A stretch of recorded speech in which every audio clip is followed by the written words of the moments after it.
Welcome to I Said What I Said, a sports podcast giving you opinions not heard anywhere else. I'm your host, Brad Wakai, alongside my co-host, Tyson Gentry. Tyson, the machine keeps rolling on, baby. NFL football season is here. College football season's already kicked off. We're previewing the NFL divisions. We've done some of the West and the NFC. We just started with the South and the AFC. So let's keep it rolling here in the NFC South division. This is your first time tuning in, we're going to give you some overview thoughts just on the division. Then we're going to go through each team as we see them heading into the season. Then we'll kind of close with some closing thoughts here. But Tyson, what are your thoughts on this NFC South division? I mean, to me, it's one of the more interesting ones heading into the year. I think they call it the Dirty South because this thing is gross. Like, this conference sucks, or this division stinks. We'll spend most of our time today talking about Atlanta, I assume. Tampa Bay wins the division last year, wins a playoff game. All of that was awesome for them. It was very unique set of circumstances that kind of led them to that at the end of the year. But Baker Mayfield comes back. It's a massive deal. For the first time in what I can remember, there's like the Falcons are the ones to have the quarterback issues or replacement here in the AFC South, and the Panthers, the Bucks, and the Saints are all rolling in here with the same guy. This feels weird. Yeah, it is. It is strange. So let's get into the Bucks, and you alluded to it. Baker Mayfield, really good season last year. So he gets a 3-year, $100 million deal, and it feels like he has his home. You know, you're just kind of searching for where you fit. And last season, it felt like he was a major fit in Tampa Bay. Schematically, it looked like he was comfortable. He was able to throw up his go and get him balls to Mike Evans, who's pretty much always able to come down with him. You know, Chris Godwin's able to stay healthy, and this was a team that was able to build upon what it did, previously when Brady was there and Todd Bowles taking over that defense, and they surprised a lot of people. Heading into this year, though, they're no longer doubted. Like, they're the reigning champions here in this division. What are you expecting from the Bucks? Well, they're definitely doubted. They're sitting here at plus 290 to win this division, which feels a little – like, that feels long to me, personally. We're putting a lot into a 50-year-old Kirk Cousins' Achilles. But I think one thing that I'm excited for with Tampa Bay, I think we're going to get a little bit of a new-look offense this season. I expect a lot more Chris Godwin in the slot based on what we've kind of been hearing about what they want to do. And we've seen Chris Godwin in the slot before. We've seen him outside. He's a good outside receiver. He is fantastic in the slot. He's one of the better ones in the NFL. I think that will help things kind of open this offense up a little bit. We've been hearing, they're going to use Kate Otten in a bunch of fun new ways. Maybe that's offseason speak. He's a little slow. Doesn't seem as quick kind of as the tight ends that you'd want to necessarily be your move guys. But we'll see how that pans out. Brad, I just have like a weird amount of hatred for Rachaad White, and he's done nothing to me. I can't get it through my head that this dude is an above average NFL running back, a guy that when you throw him the football out of the backfield, he comes down with it at a rate higher than everybody else in the NFL. I think it was 96% a year ago and 87% or something like that 2 years ago on his targets out of the backfield. He did awesome work for them down the stretch. I don't expect it to be Sean Tucker or whoever else to kind of spell him a little bit, but I do expect maybe some of that volume goes somewhere else. I think that's just a smart way to run your football team, unless they're trying to run him in the ground and not offer that second contract. We'll find out there. And then on the defensive side of the ball, it's like you lose Devin White. Okay, nobody's really mad about that, especially the way that he's played. Your identity is still going to be with that defense, I think. And I'm interested to see if Baker Mayfield kind of struts his stuff a little bit, shrugs his shoulders, and just says, I'm going to play my style of football a little bit more this year, or if he's going to play strictly within the offense again. There were times he went off script, and some of them were brilliant, and some of them were bad. That's the Baker Mayfield experience. But I'm kind of hoping, I think it benefits the team as a whole if Baker is seeing things, at 50 miles an hour rather than 100, because it took a while for this thing to get off the ground. And then when it did, it was like, oh, Tampa Bay is one of the 15 best teams in the NFL, which wasn't where we thought they were going to be. Yeah, exactly. And you mentioned the new look offense here. So Dave Canales departs, and he takes a job in division, take over the Carolina Panthers, who we'll get to. But they bring in Liam Cohen, and it's a guy who spent time with Sean McVay at the Rams, who's at the collegiate level at Kentucky. Pretty well regarded, among NFL circles of his offensive mind. So I'll be curious to see if this goes to the Rams where Baker spent time with him when he was when he was at the Los Angeles Rams, when Liam Cohen was the OC there. So that's something to keep an eye on. Like, does he even get more comfortable in an offensive system like this? Is this something he can run even better? I think health is going to be a big thing for the Bucs. It usually is. They're old, right? And that's what you run the concern with when you're talking about veteran teams. It's like, yeah, it's great that you have these veterans and you have the experience, but the problem becomes, like, if one of these guys gets hurt, is there enough youth that's ready to play that can step in and fill in the shoes? Because if you're having these veteran-laden teams, Tyson, and we're familiar with as Eagles fans, the guys behind it better be ready to play. And a lot of times in the situation in the NFL, because the rosters are so small, that's not necessarily the case. Bucs are intriguing to me. I think this should be a fun team again. Like, Baker Mayfield is going to throw the ball around. It feels like he's comfortable. They're going to trust him, let him do his thing. And when that's happening, it's at least a little bit more fun of an experience down there. Yeah, they could snipe this division if things fall right. The New Orleans Saints, man. So Pete Carmichael, the offensive coordinator, is gone. It's still Dennis Allen as head coach. It's Derek Carr as quarterback. And holy smokes, Tyson, are you taking a nap? I mean, just thinking about this. I mean, Derek Carr quarterback and Dennis Allen head coach. Who's running through a wall on that? Everybody trying to get out of the locker room, trying to find their way to the other side of the fucking stadium. You're going to go play for somebody else. Dennis Allen is losing his job by Christmas. Like, that's I am willing to stamp that right now. I don't like doing this. My track record for predicting first coaches to be fired is pretty good, Brad. That's the only thing that I'm pretty good at. I think Dennis Allen's the first guy out of the door in the NFL this year. Like, some of the way this guy conducts himself. Look, I'm not an NFL head coach. I don't pretend to be, but I do understand how to be a decent human being. This guy's an asshole, man. Like, what do you think about Kendrick Miller? I don't know. He's never on the field. I don't know if he can pick up the offense. He doesn't play, and he doesn't play because he's ill-prepared. It's just stuff like that. It's like, dude, just say he's working through some things, and then keep it moving. You don't have to tell us the truth about everything, especially when the truth isn't flattering. We're going back to Jameis Winston changing the play at the goal line from a kneel to a Jamal Williams touchdown. The whole team goes crazy, and then everybody's in trouble. Jameis isn't there to hold the locker room together anymore. And I know that sounds funny as the backup quarterback. He absolutely was doing some heavy lifting within that locker room. Him, Demario Davis, Cam Jordan, guys like that. This year, I've heard some people that are pretty high on the New Orleans Saints. I think the wide receiver room is bad. Cool. I think it's one of the worst ones in the league. Maybe Rashid Shaheed takes a step this year. We're looking at it, we're going, okay, Olave and Shaheed are a good 1-2 punch. Bob Means took a step forward. A.T. Perry, who also got dunked on by Dennis Allen, looks like an actual NFL player. Taysom Hill is going to factor into this run game this year, I think, which is going to be interesting. The one thing we've been able to count on with the New Orleans Saints forever is that this defense is going to be pretty good. And I think the defense is going to be pretty good. For all the smack I just talked about Dennis Allen, he cut his teeth as a defensive coordinator in the NFL, and he puts out good everywhere he's been besides when he was in Oakland with the Raiders have been good defenses. We kind of sweep that head coaching tenure under the rug for some reason. But, dude, he might lose it. They played Denver this year at home. If Sean Payton walks in there and pantses this guy in New Orleans, is he even making it back to the locker room? The thing is, I thought for sure he was going to lose his job last year, but it's the Saints, dude. Like, this ownership group, and Loomis, and he's not in charge from an ownership level, but I mean, he's always regarded as being like a good general manager. But like, man, dude, if the owners are telling you to keep him, we don't want to pay another guy. Like, it's a strange situation there. But no, I mean, I agree with you. I mean, Dennis Allen, he's like a classic guy that is going to underperform.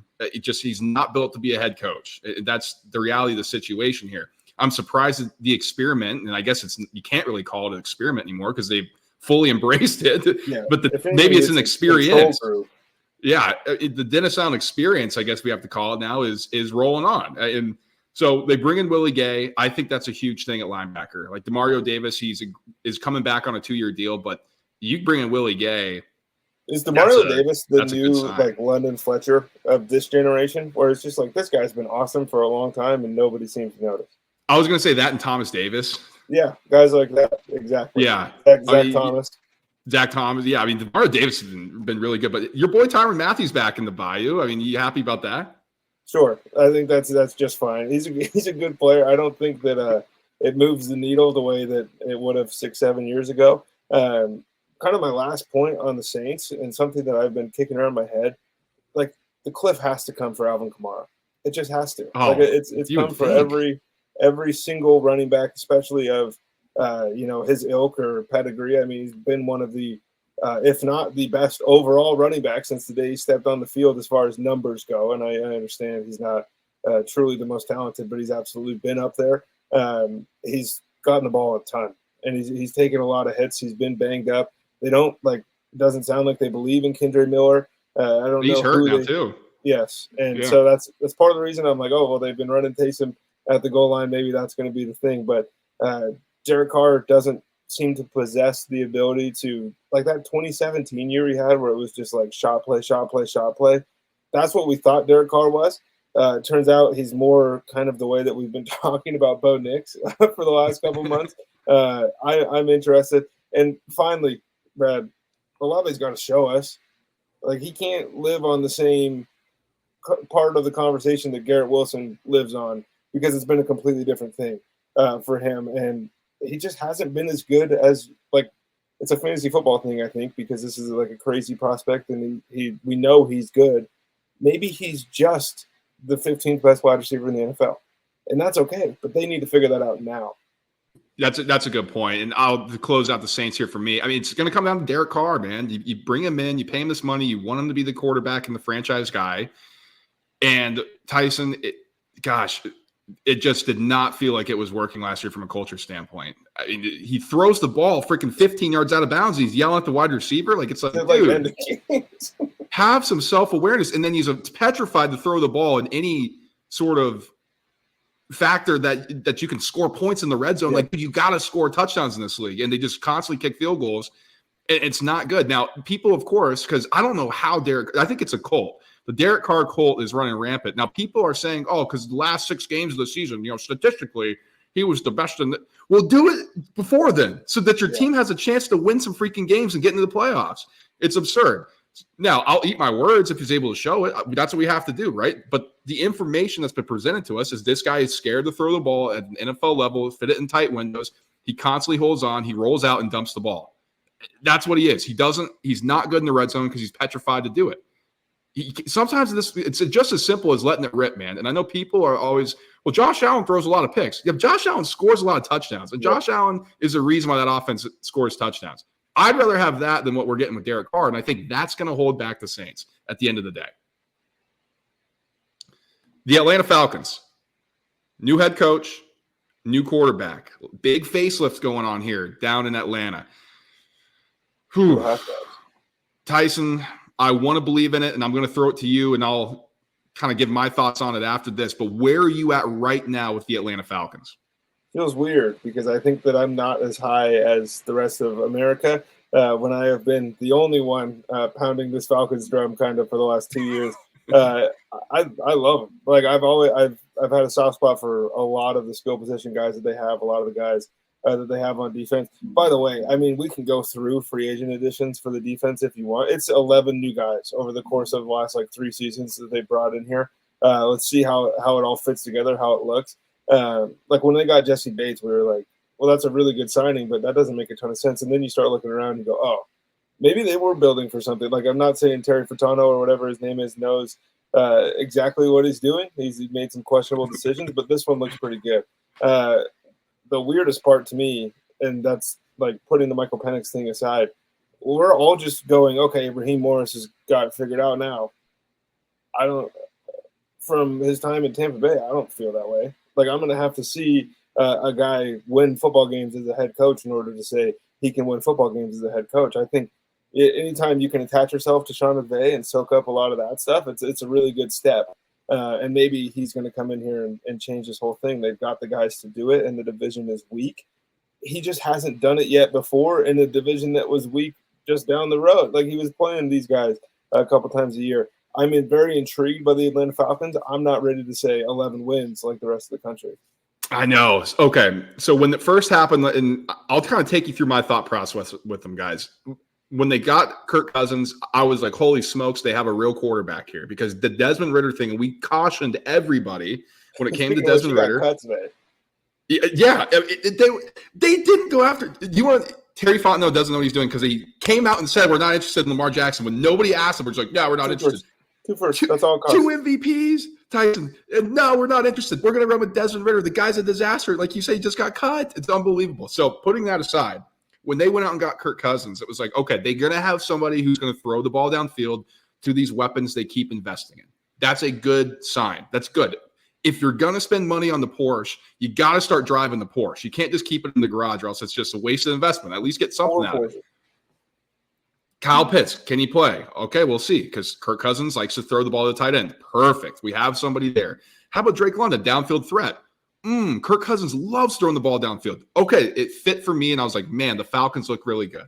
Then they get into the draft season. It was like, man, Tyson, what's missing from this team is what's been missing for 8 years. They can't get after the passer. They have the worst pass rush, I think, in the history of the NFL for this long period of time. Like, they just can't sack the quarterback. So instead of taking your first-round pick and drafting what many people thought was the best defensive edge rusher in the draft in Dallas Turner, they drafted the quarterback with the first-round pick. So I was like, I'm way off of the Falcons. This is Looney Tunes. But then they trade for Matthew Judon. I'm like, whoa. All right, well, at least that's something to address the issue there. So then I'm coming back to earth a little bit, and now I'm a little bit more in the middle from where I was super high on them. Then I was completely out on them, and now I'm somewhere in the middle. So I'm trying to be swayed. Now, I say that all to say I think the Falcons are going to be a good football team. I think their floor is really high. I'm not sure what the ceiling is because we've seen with Kirk Cousins that the ceiling is always a little bit lower than it should be. The ceiling is the floor. The ceiling is the floor, exactly. So what is the ceiling that's the floor? Is it winning the division? Is it like what many people projected early? Oh, they're going to win 11 games with a soft schedule. I don't know if I'm with you on that. I don't know if I'm ready to say they're going to win 11, 12 games. Now, I will say I think they're the best team in this division for sure, and they should win this division. But we've seen the Atlanta Falcons, and they crumble under expectations. So that's where I'm at. Raheem Morris, like you said, we don't know exactly what he's going to be. I would too. And we talked about Dennis Allen being an asshole. Holy smokes, Arthur Smith, get a clue, man. So I think that's going to be a positive for Raheem Smith to come in. Like, he's super good at communication, and his players love him. And I think that may give him a boost early on. It's just, can that be sustainable? Yeah, and I will say it right now, and I'll say it again closer to the season. Michael Penix is going to play this season. Ooh. And I don't know how much he's going to play. Dude, Kirk Cousins is not making it through 17 games. Like, you're out of your mind if you think that guy's going to just show back up doing the Aaron Rodgers Achilles method and all of this. Like, we know we have tons and tons of data that, like, these things don't heal very well. They don't heal very well when you're 40. He's already not athletic. And the team liked Penix enough to only play him in one preseason game, which I thought was ridiculous. Truly, I think that was one of the more head-scratching decisions. But as you start kind of reading the tea leaves, because that's all we can do at this time in the NFL season, you go, oh, maybe they think he's a little better than they even thought he was. Which taking him at 8, they thought he was pretty good. But it's still Bijan Robinson. Let's go. Closing out with the Carolina Panthers, and it was a disaster with our guy Frank Reich. I mean, it just clearly the game's passing by. The offense was so anemic. It was horrible, and the offensive line was terrible. So what do the Panthers do? They get Young at head coach. Let's be innovative. So they hire Dave Canales. We got to see if Bryce Young's the guy. Look what he did with Baker Mayfield last year. Can he do the same thing with Bryce Young? That's the question mark. That's what he's brought in to do. Well, how else can we help Bryce Young? We got to build an offensive line because last year, I mean, sure, it wasn't good from his perspective. Like, he was making throws. It was like, holy smokes. The kid had like 1.5 seconds to throw the ball, if that. It was so bad. It was a turnstile. So they overpay for Robert Hunt, 5 years, $100 million on the interior. They overpay for Damian Lewis, 4 years, $53 million at guard. They signed Josh Neiman, 2 years, $8 million at tackle. I think that's a great, like, if you got money, you got to build this line. Like, those are must-haves. And so, sure, you overpay. You got to make sure you got guys who can block. We have to get an analysis on Bryce Young, or else we're going to have to move on here at the end of the rookie deal if not. And so, okay, good job there. Where are you at with the Panthers beyond that? Like, is there hope? Like, what are you expecting in year 2 of this experience? I don't know if hope is the right word, but like you said, let's see if he can play. Like, we know what he looked like in college, and we know what we think he's capable of. Let's see if you can get it out of him here in the NFL level. How do you do that? It's the offensive line, as you mentioned, but it's also going out and getting Deontay Johnson. It's somebody that you just know is going to be open and he can handle 150, 55, 60 targets that he's going to get because he's been getting them his entire career in Pittsburgh. So I like that quite a bit. They released Terrace Marshall today. That I say that to say that this is a front office and a coaching staff who doesn't seem afraid of letting go of the previous regime's past mistakes. I think that like Miles Sanders is cooked, so you go out and you get Jonathan Brooks. I think that was a good way to fight back against the sunk cost fallacy. And I think Jonathan Brooks is going to be good as an NFL player. It's impossible to expect this dude to walk in after tearing his ACL late in the year in college, not getting to go through mini camps and training camp and all of the things that come along with being an NFL rookie, and then walking in on week 5 and taking over some sort of bell cow role. I think Chuba Hubbard is actually going to be a little bit more involved in this offense than people think. But Brad, they have like one good player on the whole roster, and that dude's playing in New York right now. Like, it's going to be tough. Well, Adam Thielen was good last year. For 7 games. Tyson, I think the good thing when I'm looking at the coaching staff here is they kept Ajiro Evero, their defensive coordinator. I mean, 293.9 yards per game last year, which was 4th in the NFL. That's actually pretty good. And considering the fact that they could not get a sack, it's like, man, how is that even possible? Turns it over, and the other team only has to go 40 yards. Sometimes those numbers could be inflated. That's a good point. But I say that to kind of highlight that they brought in Jadeveon Clowney, who's just a mercenary at this point. And listen, say what you want about the guy, and kind of, I guess, for the expectations that everybody thought he was Lawrence Taylor, like, sure, he's a bust. I think he's a good player, man. And then Chasen, 1-year deal to bring in DJ Wonham, another edge rusher. So they're trying to address the problem here. Now you lose your Turgros Matos and Brian Burns, like you mentioned. All right. So you kind of bring in some more established guys. We'll see if that factors in, but it's just going to come down to this offense, man. Like, can the offense look at somewhat competent? And if that's the case, it should be better. If Bryce can play, none of this matters. Every other position group on the team, we don't care about. We were right in our massive trade up. Took the wrong guy. That'll never change. But like the fact that if Bryce can play, that makes everything easier. And Dave Canales is fun. Like, it's a different kind of vibe than Frank Reich. We're so stupid. We bought into this like he was going to change things. He didn't want to be there for a single second. Even his messaging in the offseason was just like, yeah, I don't give a shit about any of this. Like, I'm fine with whatever happens. And me and you were like, that's 7 wins right there. They got him. And it was a disaster. I don't expect them to be the worst team in the league for 3 years in a row. I think that I can say that, but I don't expect them to be outside of maybe the bottom 6. Yeah, I think it's going to be an uphill battle. So let's give some closing thoughts on the NFC South. I mean, this is how I see it. It's the Falcons to win. Or Falcons to lose, I guess I should say. I mean, they're the best team, roster construction-wise. I know there's star names on the Bucs. There's still some unproven talent over there, and I think rounding out the entire roster, I think they upgraded at head coach. I mean, we'll see, but I mean, God, Arthur Smith was such a disaster last year. He should be Dennis Allen's OC. He really should, dude. Imagine that. God, does anybody want to play in that organization? They would just punch Kendry Miller on camera. So I think it's the Falcons to lose. Bucks, probably I view as the second best team. Like, I'm just not a believer in the Saints, who I have those third in the division. I think the Panthers will take a step forward, but I think it's still a slow build for the Panthers here. Yeah, definitely. And I think that a little bit of a sliding doors moment with the Panthers and the Saints. I expect them to maybe even switch spots this year. I don't think things are going to be very good in New Orleans, and I expect that thing to kind of blow up. Atlanta's got the best team. They got the best players. They got a guy that can just not lose them football game. If Desmond Ridder doesn't make some of the decisions that he made last year, they win the division anyways. And I think that kind of gets lost in the shuffle. You forget about him fumbling the ball out of the back of his own end zone. You forget about the 5 turnovers that he has running and fumbling, about to score touchdowns or some of these needless interceptions.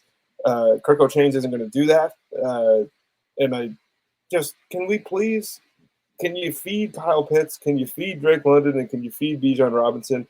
And then we can figure everything else out. Because if they do those 3 things, they will win this division, whether it's Penix or Kirk Cousins. All right, that's going to do it for NFC South Division preview. Like, subscribe, and share. We got a ton more coming your way. We're going to take a look at the AFC North and NFC North in our upcoming episodes. So make sure to stay tuned to that. We'll talk to you then, guys. Peace.